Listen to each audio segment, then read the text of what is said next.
The morning one of the lost twins returned to Mallard, Lou LeBon ran to the diner to break the news. And even now, many years later, everyone remembers the shock of sweaty Lou pushing through the glass doors, chest heaving, neckline darkened with his own effort. The barely awake customers clamored around him, 10 or so, although more would lie and say that they'd been there too, if only to pretend that this once they'd witnessed something truly exciting. In that little farm town, nothing surprising ever happened, not since the Vignes twins had disappeared. But that morning in April 1968, on his way to work, Lou spotted Desiree Vignes walking along Partridge Road, carrying a small leather suitcase. She looked exactly the same as when she'd left at 16, still light, her skin the color of sand, barely wet, her hipless body reminding him of a branch caught in a strong breeze. She was hurrying, her head bent, and, Lou paused here, a bit of a showman, she was holding the hand of a girl, 7 or 8, and black as tar.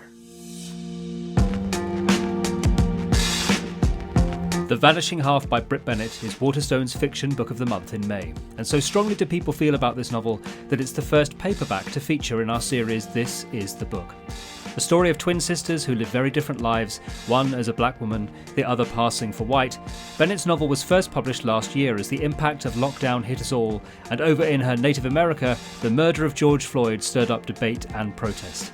In this episode, we'll hear from her about the impact of that, but also what came before it.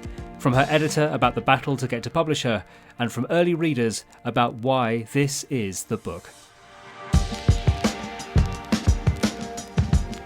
As is often the case with novels that feature a striking central conceit, the spark is specific and easy to remember.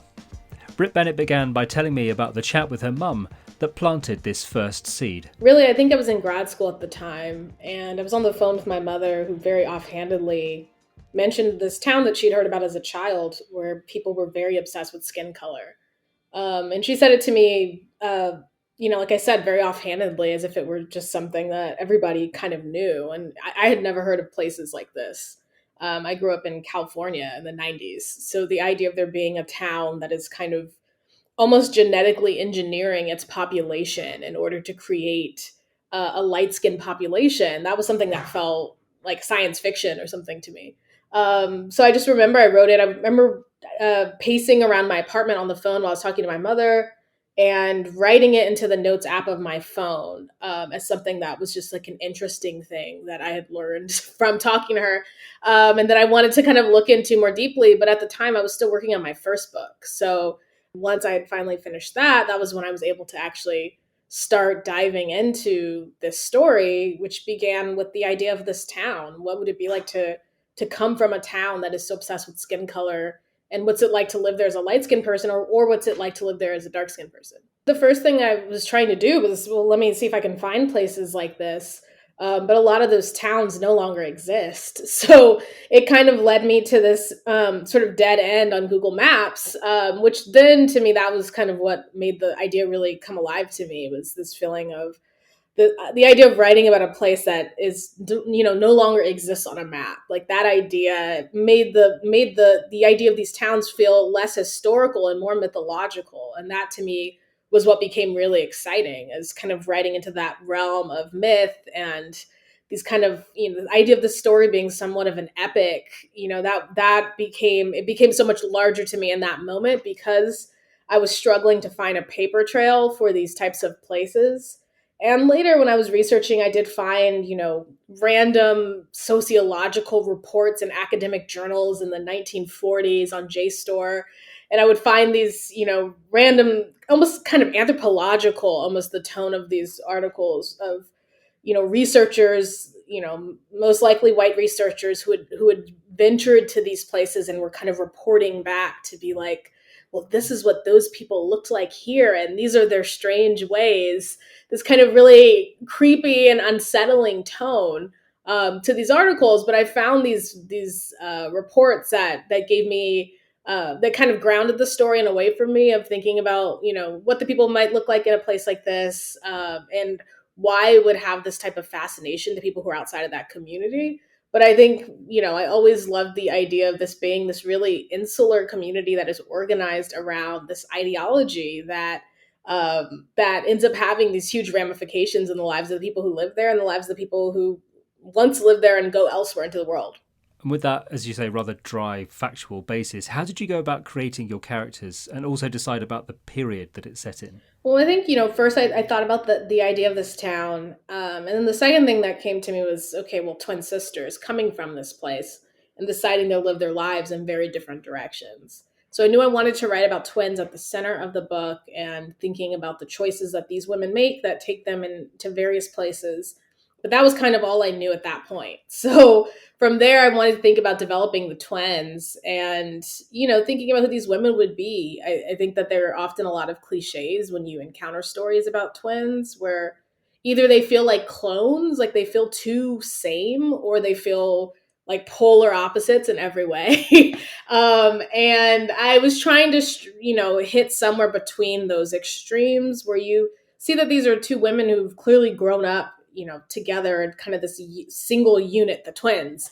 Like they grow up under that single kind of unit identity and they're raised by the same mother in the same place. But at the same time, they do become different people. They, you see those kind of moments of them splintering as children, and then the splinter eventually grows into this huge fracture as they become adults. So that was kind of my next piece of thinking about it. Once I thought about the town itself, I wanted to think about the twin sisters at the center of it, and then from there thinking about their family, what was kind of the lineage of this family, where do they come from. And I thought the book would just be about those twin sisters, but then it became a more sprawling book that became multi-generational and started diving into the lives of all these other characters that I did not anticipate when I first started writing it. I think that I had always been interested in this kind of post-civil rights era. Personally, my mom actually moved to DC. The same week that Dr. King was assassinated was when she moved to DC. So that had always just been like an interesting family story that I just never knew what to make of it. To imagine my mother leaving home for the very first time as a young woman, and then ending up in DC as the city sort of lights up into these riots afterwards. That was always just like a family story I found really unbelievable and compelling. So I started to think about that kind of time period, this sort of time period after you have these kind of high profile assassinations in the late 60s, and kind of the idealism perhaps of the early 60s has kind of proven to be insufficient in a lot of ways as America is kind of crashing up against the reality of this backlash and the resistance to any efforts towards civil rights. So that had always been just like intellectually an interesting time period in my mind. But I think once I started writing into it, I kept jumping around the beginning trying to figure out when I was actually going to open. But once I started writing into it, and that in the wake of Dr. King's assassination and that particular historical moment, it became really interesting. I mean, for one, to see that this is a moment of grief for these characters, and there's kind of this larger political and social grief, but also they're experiencing their own crises in their own lives. That Desiree is, in a moment of where when you first meet her, where she is about to be on the run for her life from this abusive marriage, and that being a really dramatic choice that she makes in the wake of this larger dramatic moment. That was something that just felt real to me. And I think more largely that time period was interesting, just to think about all of these characters deciding or making decisions about who they want to be at a time where all of these kind of rules and scripts surrounding gender and race and sexuality, all of those things are being transformed and challenged on a large national scale. So what does it mean for these characters then to make these smaller choices in their own lives? From what I remember, I originally thought the book would be divided in half. It would be one half of the book would be Desiree, the other half of the book would be Stella, and it would be like a very neat structure. And I also thought it would be chronologically, just in time. And then I realized that was not going to happen. That was a way too easy of a kind of a solution to the problem the book presented. And then I started to realize, okay, this book was happening in sections, and those sections are kind of more or less organized around these different characters, although you do see appearances from other characters within other sections. So it wasn't strictly, this is only Jude in this section. Like you may see Desiree, or you may see some of these other characters. So, but once I began to realize, okay, these are kind of sections, and those sections are oriented around moments in time, that was when it became, I think, a bit easier to understand how to organize the information that was being given to the reader. Because some of the moments that you see, it's not like that moment happened in that time period. You know, for Jude, you meet up with her when she's going off to college, and then you see flashbacks to her as a child. So it wasn't like because we are picking up in 1978, the only events that you'll see are 1978. It still jumps around in time a bit, but just knowing, okay, this is going to be organized around Jude going off to college, and that's this section. Once I was able to kind of think of the book in that way, I think it freed me up from being bound to chronological time in any way, and also allowed me to think of how to move these sections of the book around so that they were speaking to each other in interesting ways. We will return to Brit and some of the themes in the book a little later, but I wanted to hear from her editor and publisher in the UK, Charmaine Lovegrove, who runs Dialogue Books, but who first became aware of Brit's work in a certain bookshop called Foyles. Yeah, so the thing that's really interesting is that I have been a fan of Brit Bennett since I read The Mothers, and I bought a export copy from Foyles in Charing Cross Road. I used to work at that bookshop, so I love discovering new books there, and I was just completely blown away by her writing and just sort of the truth that she was telling, and how immersive her writing is, and was in that book, and just such an assured debut. And so I didn't think I'd become a publisher at that time. I had no idea that I'd become a publisher until 3 months before I became a publisher. It's not something that I ever thought that I would do, because I've had quite a different path into the industry or across the industry. And so I would always be talking about Brit Bennett and The Mothers. And, you know, with Black Girls Book Club, for example, that was my pick of all the books I could have chosen. That was my pick to take there. And just sort of generally, it was sort of a book that I had in my bag to give to people.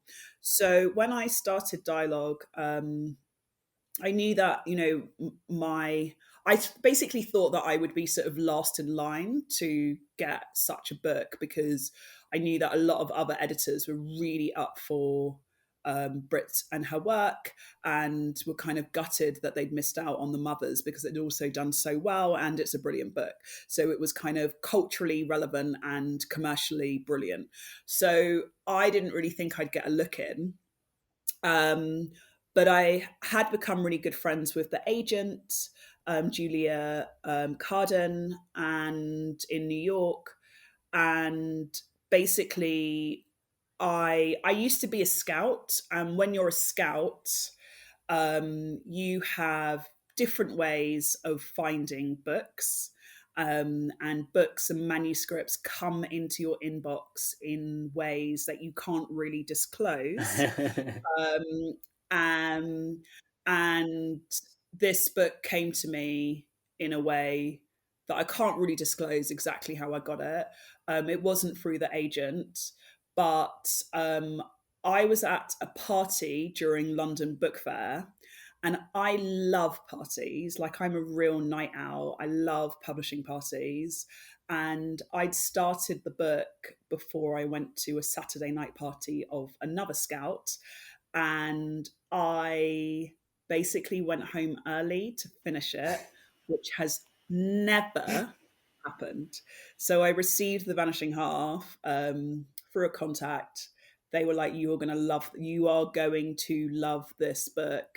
And I was like, sure. And I started reading it. And then I was at the party, and I just found myself really distracted. And I got in an Uber home early, like before midnight, which again has never happened in the history of me going to any party. And I read it, and I just utterly fell in love with every aspect of it, and the twists and the turns and the surprises, and just how engaging her writing is. And I just totally fell head over heels. So it was during the fair, and I wasn't, Penguin Random House US, who are her publisher, Riverhead, they have a deal that means that Penguin Random House UK are supposed to have like a 2-week window. And basically, I'm not exactly sure how exactly this happened, but somehow I managed to put an offer in, which kind of started the ball rolling. Yeah. And then it was just between me and one other publisher. And I stood by the table of the rights agent. I cancelled all of my afternoon meetings, which my assistant had painstakingly taken hours of preparing a full meeting schedule for me at London Book Fair. I didn't go to those meetings. I just stood by his table and I was just like, I will match on everything. I will go above. And I had no permission to do this at all, but I did it anyway because there was just no way that I wasn't going to publish this book. Like I just couldn't really imagine why I would do this job and watch somebody else publish this book. And the act of publishing this book began immediately after its acquisition, as we hear now from literary art director Nico Taylor and senior publicity manager Millie Seward. Yeah, I think it was quite interesting because actually this one almost was quite an unusual process considering, how we usually work, because I remember just bumping into Charmaine, the editor, in the office. This must have been it was just after London Book Fair in 2019. And I remember just having a chat with her and she was like, I bought this great book and, we should start thinking about the cover. And I said, brilliant, that sounds amazing. Let's chat. And then I kind of got back to my desk and then I just had an email from her, which was essentially just the manuscript. And that was kind of it, to be honest. Unbelievably open, which was kind of like quite thrilling at that point. And at that stage, I was just kind of hearing the buzz through Charmaine slightly. But then you kind of heard it echo around the office and as other people were reading it and sort of getting kind of consistently excited, I think is probably the best way to describe it. Charmaine messaged me and just said that she'd found this absolutely amazing author and book, and it was around May in 2019. And I was like, fantastic, great. Always like to hear about new people and new books for the list. And when she acquired it, she was so excited. So I just knew that there was something, really special about this book. I mean, she's excited about all her books, but this was like maybe kind of a different level. I don't know, on the scale of 1 to 10, maybe a 15. And the first time I read it, I remember it was actually a Christmas break, and I was sitting in bed reading this book, and I just remember thinking, I'm the luckiest person in the world to be the publicist for this book. It was just outstanding, and I just really clearly remember just being so excited and actually couldn't wait to get back to work in January to start working on it, which is something that I don't know if that's ever happened to me before. So what is it about the book that grips and compels? To begin to understand this, we talk to another early reader, Candice Carty-Williams, author of Queenie and former podcast guest herself. She was another person who had been eagerly awaiting a new book after loving Bennett's debut. So I first became aware of Brit Bennett as a writer, I think back in 2015, 2016, when I was working at Fourth Estate, which is an imprint of HarperCollins, and this amazing book came in on submission called The Mothers. And when I read up about the author, who she was, and looked her up, I was like, okay, I have to read this. And I read it and was completely blown away by, I think, mainly her characterization. And I think Brit Bennett just has a very cool way of writing. Like, I feel like she just kind of sits down and it just flows out of her. And she thinks enough, but never too much. And so we're just thrown into this world with her that is really considered, but she's not anxious. I don't know, I pick up on this thing that she might be like, what are you talking about? But that's how I feel when I read her writing. And so, yeah, that was when I knew that she was like a very serious one to watch as a reader. So Charmaine Lovegrove sent me a very, very advanced copy of The Vanishing Half. And she said that she was just giving it to a few people just to get a reading of it, really, not necessarily for a quote, but just so people could, just like talk about it and have it sort of moving around. And I read it, I think, in maybe 2 sittings. And I was just like, okay, yeah, Brit Bennett does it again. Like, she's just so incredible at, I think for me, it's the world creating. She's really, really good at, I think that's her strongest suit for me. In these worlds that she creates, and particularly in the Vanishing Half, there is this small, so they come from this very small town, a town that's so small that it can't be seen on the map, right? And I think that in her writing, she sums that up so well. It feels like every single character is talking as though they know that whatever they're going to say might be heard by someone else and passed along. I think she does this amazing thing where in her world of this book, you feel always like you're in this small town mentality. And I think that when you do that sort of thing, you can make everything as big as possible and as wide ranging as possible, because we feel as the reader that we're still in this small space. I think in terms of these big ideas that aren't necessarily big ideas. I think they're just very daring ideas and very important ideas that she's talking about, because these are things that haven't been written about or even spoken about enough, especially in terms of colorism.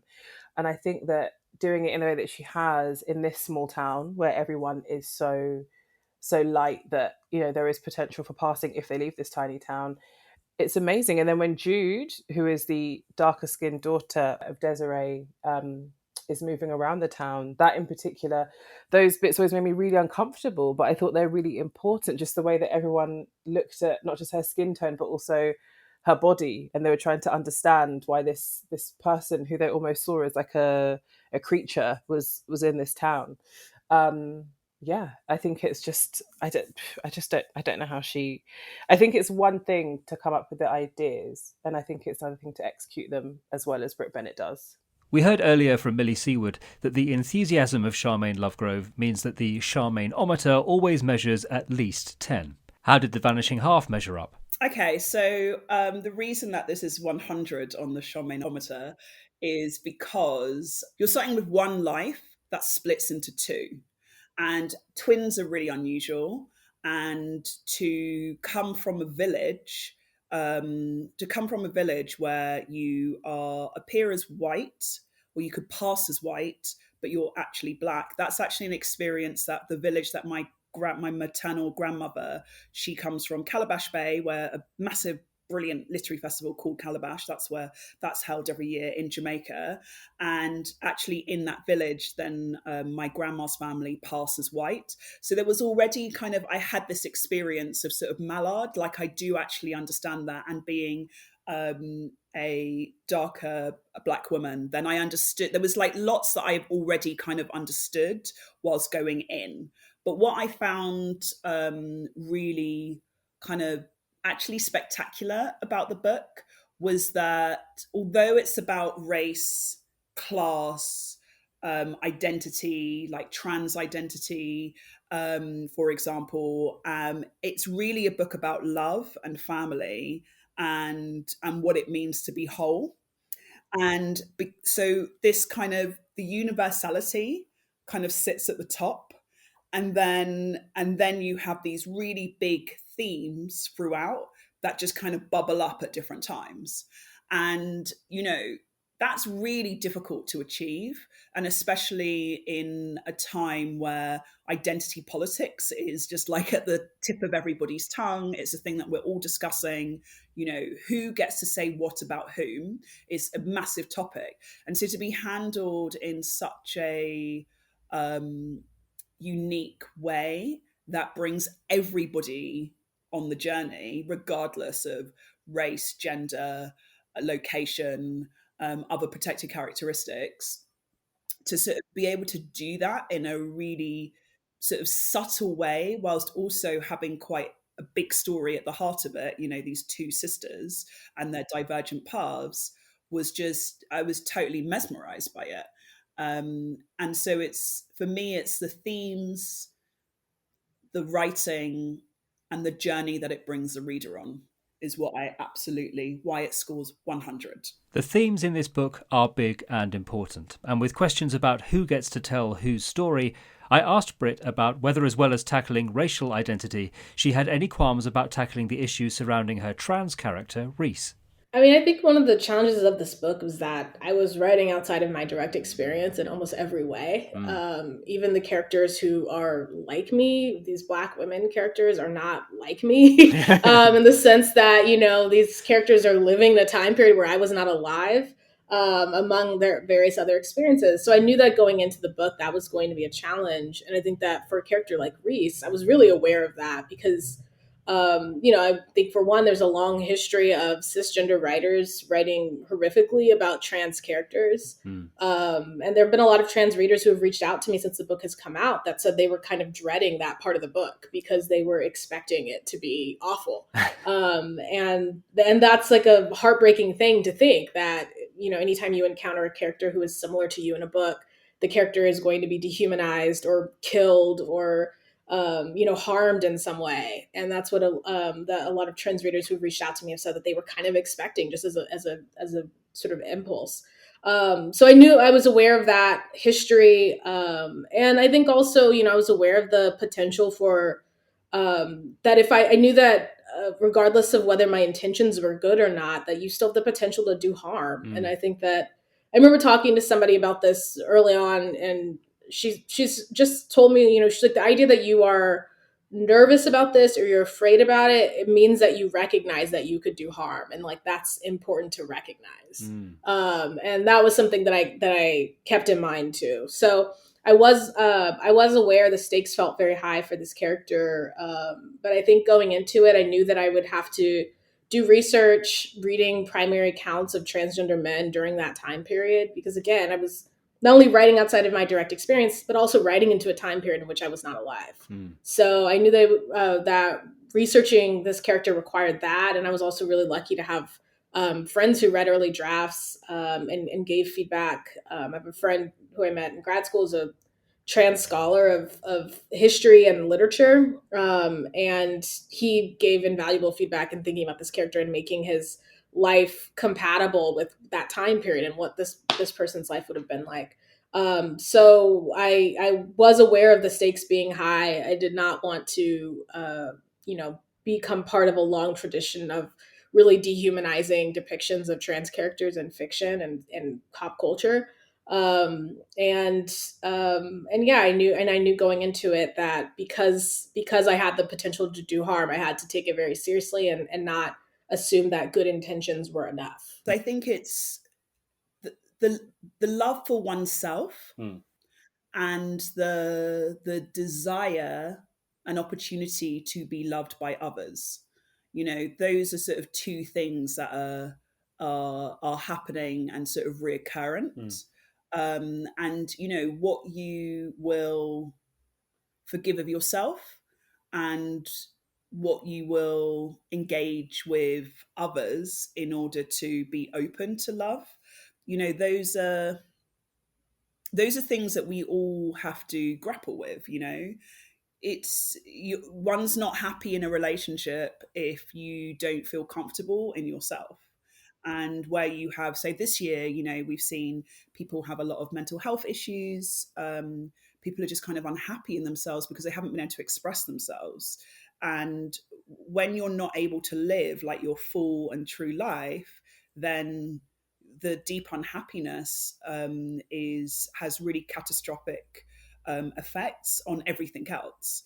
And so everybody is kind of working their way through those things in varying degrees. But ultimately, I just see it as kind of an act of self-love, and then being open to others. So with the twins, you know, in order to be yourself, then you have to be apart. And that's something that's sort of really unthinkable to people. But actually, I know quite, I mean, it's funny because I am actually pregnant with twins right now, twin girls. And I hope this doesn't happen to my twin girls. But, you know, I know a lot of twins that actually don't get on and aren't in each other's lives. And so it's, you know, I think what Brit's done is kind of bring things that are seemingly unusual actually resonate with lots of different people. And I think that core of like self-acceptance and desire is at the heart of the novel. And I think that that's really compelling. Charmaine showing how the universality of these themes has been brought to the fore by the experiences we've all had in the past year. Which brings us back to how this book found striking relevance by virtue of being published at the same time as the Black Lives Matter protests gathered momentum.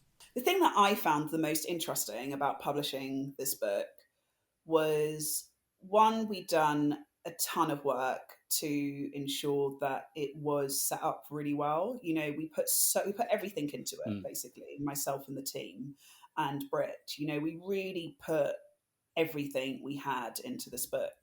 And David Shelley, our CEO of Hachette, he's just a really great kind of mentor, as well as being a great leader. And he said to me, you know, put everything you have into, like, choose one book and put everything you have into it. And I obviously do that with more than one, but you know, I can really see the how that works. And so to have all of that kind of dashed because of the pandemic and bookshops closing and everything was really scary. You know, I was like, this is the one. And if we can't get it right with this one, when will we have that opportunity with such a book?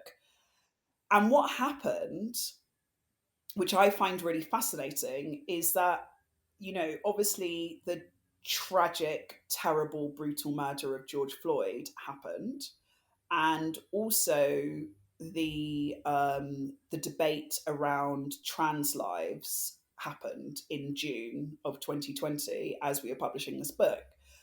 And I was really concerned that we were sort of going to publish into the intersection of these two issues, which race and trans identity, which, you know, would maybe propel the book in some ways, but in other ways felt very uncomfortable I felt very uncomfortable about the fact that we were publishing right into a zeitgeist of political, cultural conversation. Yeah. You know, I just was like, I would rather be separate to that, because I don't want to either profit or get lost.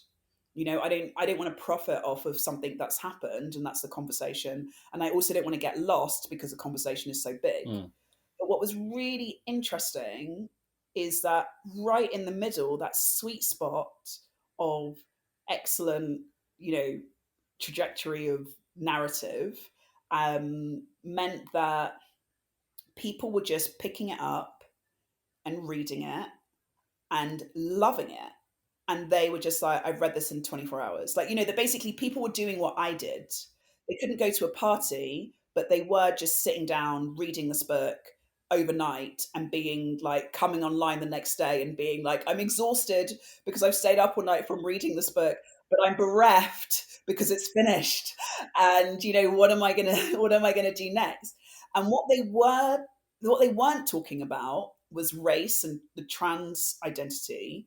And what they were talking about is just being completely propelled into the world of Stella and Desiree and being just immersed in their story. And so it kind of overshot, the Vanishing Half sort of overshot what was happening, which was a tremendous like shift in the world order. And I'm not exaggerating, because the world that I live in shifted because of BLM. And yeah, it somehow managed to go like just go over it, and people were just connecting with it on so many different layers, so many different levels.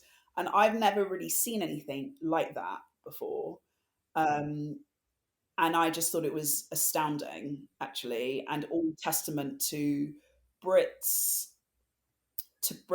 writing, but also to our marketing and publicity teams for really kind of powering on and powering through and doing everything they could to reach readers.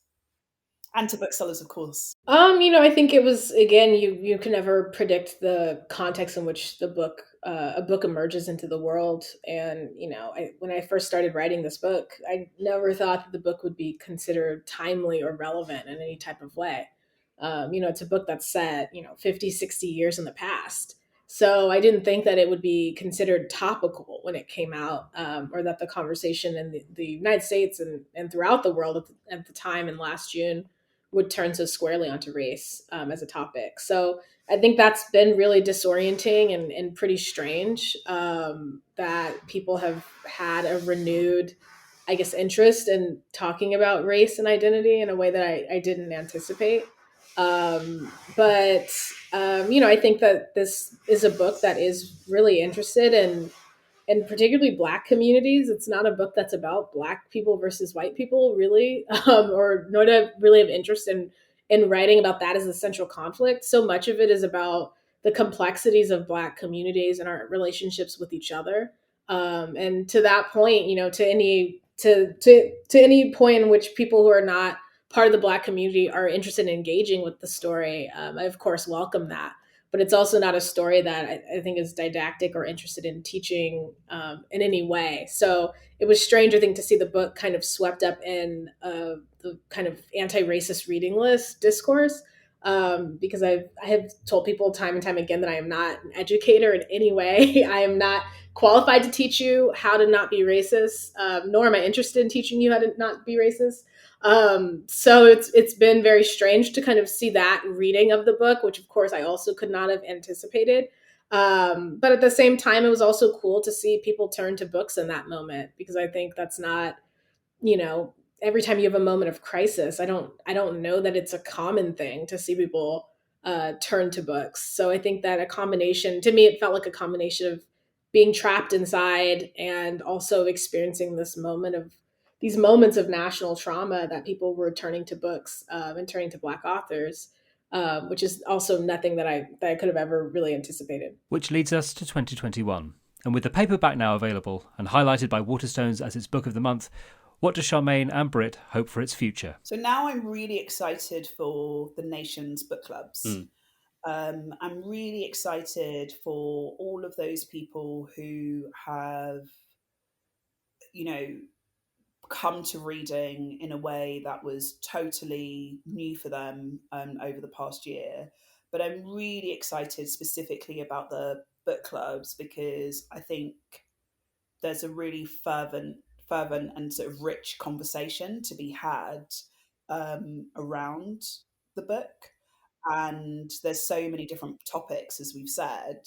And so suddenly being in paperback means it will be more accessible for people in libraries. It will be more accessible, and it also will have that sort of word of mouth thing where like someone at a book club will say, my friend told me about this. And as things are opening up a bit, and you can go to the hairdressers again, you can go to the pub again, as those things are happening, people will say like, what did you read? And for those who haven't heard of it, then I think that this, in this format, it's kind of it's the perfect time for sort of 6 to 8 people to get together and to really have a discussion where all of those things that have happened throughout the year, even being isolated, from your family and not seeing anybody for a period of time, that's a topic in the book.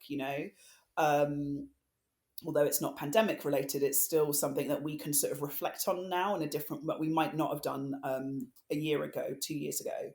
And so there's just so many different things, so many different layers, wanting to have more of your life than what you've been given, as well. And you see that with Ebony, the daughter of Desiree, and also, for Stella and Desiree as well. So you're just, there's just so many rich topics to kind of discuss. So I feel like book clubs, I'm excited to see as they read it in this more accessible format. Yeah, I mean, I think it's something that really surprised me. I was writing a book that was set in a town that doesn't exist on a map, and then to have, writing about a small rural farm town, Louisiana, and then being able to talk to readers about that book and all across the United States, talking to people in the UK, France, Germany, South Africa, Brazil. That is nothing that I ever anticipated either. That this book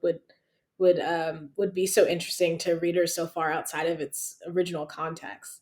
So I think part of it is, I think maybe most of it is just that these questions about identity and who we choose to be. I think those are enduring questions that writers throughout time have asked. They're not particularly new questions, but I think that there's something about that aspect of the book that readers are connecting to, across language and culture and race and nationality, and everything like that. I think there's something about that. And I think also these other questions, these more specific questions, maybe about race and gender and class, these are all also topics that we're all talking about and thinking about right now, as we, hopefully are moving toward a more egalitarian society, or striving toward it, at least, if not moving toward it.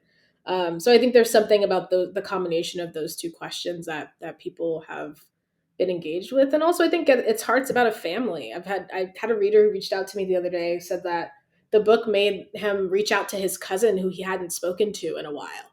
And, that's something that I didn't think, oh, someone would read this book and think that. Like, I never thought that would be a conclusion that somebody would be prompted toward in any way. But it is. It's a book that's about a family that is fractured. And a lot of us have complicated relationships with our families, So I think there are different levels that readers are coming to the book and different entry points that people have. And I think that's what's exciting about fiction, when it can give you those different entry points to access a story. Huge thanks to Brit Bennett for joining me from across the Atlantic, and to Charmaine Lovegrove and her team at Dialogue Books, including Nico Taylor and Millie Seaward. Thanks also to Candice Carty-Williams, who will return to the podcast yet again, third time's a charm, Candice, for an episode that features her YA debut, Empress and Aeneas, in October. But you only have to wait a week for the next episode here, as I travel over the Atlantic once again to speak with Zakiya Dalila Harris about her satirical thriller, The Other Black Girl, set in the world of publishing itself. See you then.